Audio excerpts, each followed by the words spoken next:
Okey. Hari ni hari yang ketiga. Breakfast yang ketiga. Hari yang ketiga, breakfast yang kedua. Hari hujan. Hari ni kita jangka satu hari hujan. Tapi hari ni tak ada aktiviti. So kita enjoy je lah. Hari ni tak ada aktiviti apa-apa.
Sebagai YouTuber tu baru.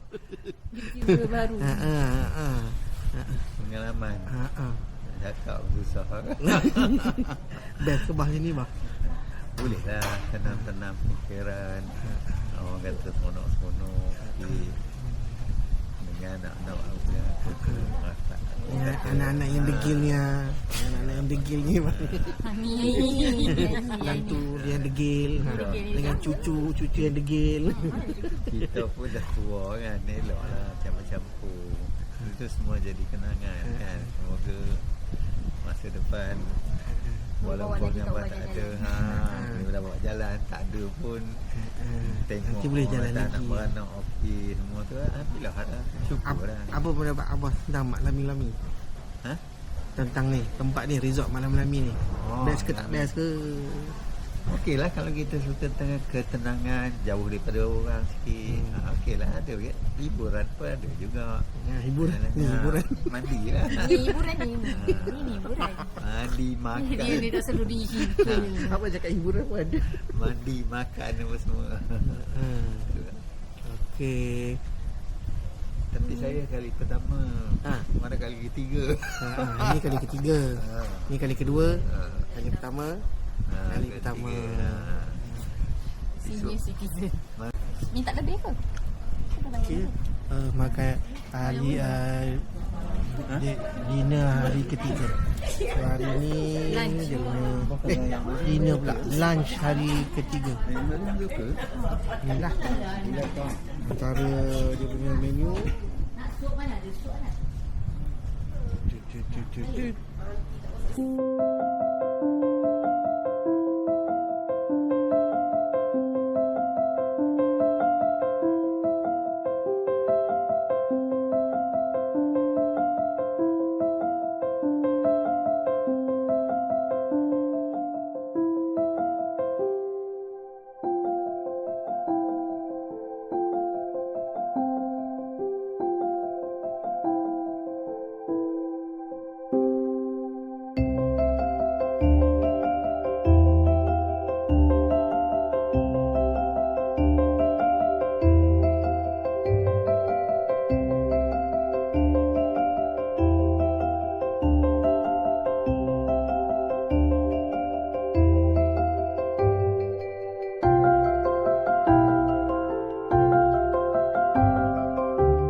Mana ketiga dah Mak? Malam ketiga lah. Malam.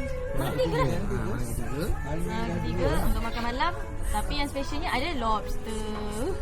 2 ekor. Satu butter, satu kamyong. Dan ada juga ketam. Malam ketiga tu. Malam ketiga bahan betul ya.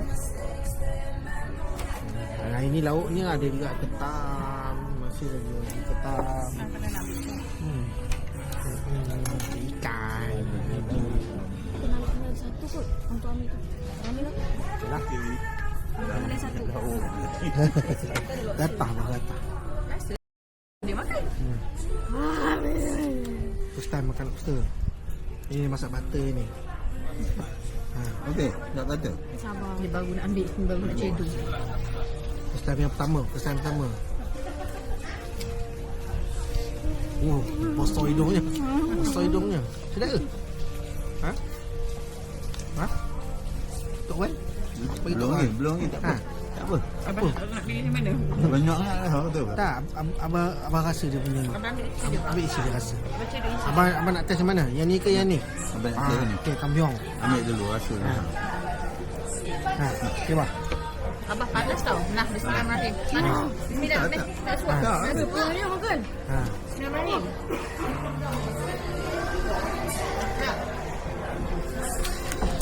Apa rasa dia? Describe rasa dia. Jangan cakap macam Dia bukan pintu kereta. dah okey. Apa bahasa? Macam mana rasa dia? Puas ni isi saja. Apa rasa dia? Rasa macam ketam ke apa? Rasa dia sekatan. Macam ketam pun ada. Rasa ketam. Rasa dia macam ketam. Tekstur dia macam udang. Betul? Ya. Ha. Sedap apa? Sedap. Ha? Puas lah. Wah, ha. Dengan ni. Macam ketam kita pun isi je tu. Tak ada isi. Lagi makan ubat ya. Lagi makan ubat ya. Dia kan? Dia nak kat, dia mau rasa dia banyak udang ah. Ketam sebab dia ketam dia punya daging halus. Oh, dia lagi Rasa dia macam ketam, tekstur dia macam udang. dia lagi kenyang. Dia lagi kenyang. Kalau nak puas dia lagi lah.